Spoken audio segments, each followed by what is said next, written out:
Well, this is the ticket room. Let's find some tickets. Pick out an item. Here we have the last game played, baseball game ever played at the Polo Grounds for the New York Giants, 1957.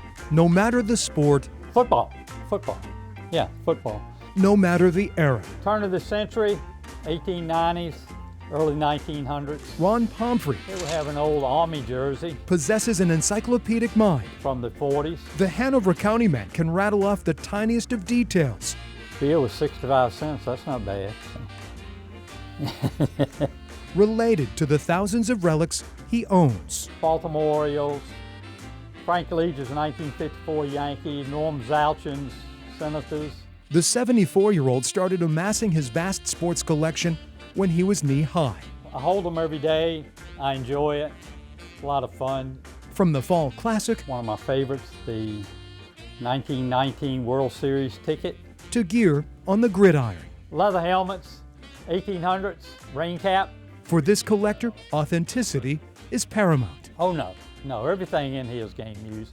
You ought to know that. Ron relishes the backstory as much as collecting. Really enjoy investigating the history to make sure it's correct. But one collectible sitting on his mantle has stumped Ron for 30 years. This particular one I purchased in Hanover at an antique shop. This scratched and dented trophy, West Point Football League Championship 1929. 9 decades old. It was $100, and that was a lot of money for me back 30 years ago. Still is. Mystery has surrounded the memento until now. Just the uniqueness of it. I hadn't seen a true full-size football trophy. Ron posted a picture of the well-worn keepsake online this spring. And it was just totally by chance, total chance. Tim Brown could not believe his eyes. I literally think it's a national treasure. The Detroit-based author who writes about the early days of football was working on an article about these two photographs released by the National Archives in February. What's unique about the pictures is that every player in the picture is black. The team, West Point Cavalry soldiers from the late 1920s, some of whom played on that 1929 championship team. Yet West Point did not have black players until 1966. Segregation prevented these cavalrymen from playing with cadets, so they formed their own team. This was an opportunity for them to be treated equally. The West Point team played semi-pro and other college teams from New York to Philadelphia.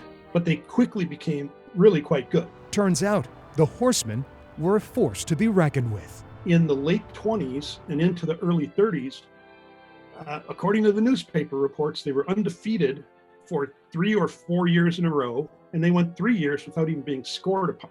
Their talents led them to a championship on the field, and quite possibly respect off it. The way that they played in their performance, I think, had to have caused some of the white spectators and the opposing teams to think differently about these men after they played them. The author is digging to find out more. Now I've moved into a second mode, and I'm trying to identify who each of the players is in those images. Tim marvels at the coincidence of photos of the team and trophy surfacing at the same time. It's like walking down the sidewalk and finding a dollar bill getting blown by the wind towards you. You know, it's that you just can't believe it, how lucky you are. The question of how the well-worn trophy found its way from the Hudson River to an antique shop in Virginia may never be answered. But after 92 years, the soldiers captured in black and white are finally getting some recognition. Knowing the circumstances behind the winning of that trophy adds to its value. And I'm not saying monetary value, it just adds to its value. For me, that's a magical trophy. They, were there. They enjoyed the football, and they were true competitors. So they showed what they could do. As for Ron Pomfrey, I looked for the trophy in some of the pictures, didn't see it. he takes pride being the steward of such a rare piece of sports history. Very interesting. Add to the mystique again of what we have here. One of his most prized possessions just grew more special. Oh yeah. Love it. Because he can now fill in the blanks, just not the dents. Well, indeed it is, and the more history that we can find, the more knowledge we can obtain. We'll take care of it, we'll cherish it, and we'll spread the story.